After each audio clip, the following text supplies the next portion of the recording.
ఇది మొదలుకొని మితి లేకుండా దానికి వృద్ధియు క్షేమము కలుగునట్లు సర్వకాలము దావీదు సింహాసనమును రాజ్యమును నియమించును. న్యాయము వలనను నీతి వలనను రాజ్యము స్థిరపరచుటకు అతడు సింహాసనాసీనుడై రాజ్య పరిపాలన చేయును.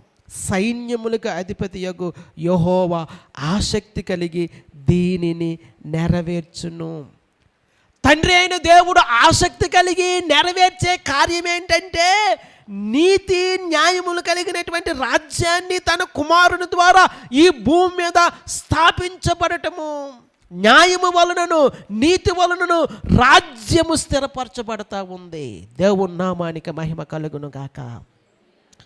ప్రియులారా, ఒక నిరీక్షణ సంగతి ఏంటంటే, లేదా ఒక నిరీక్షణ కలిగిన సంగతి ఏంటంటే, ఈ భూమి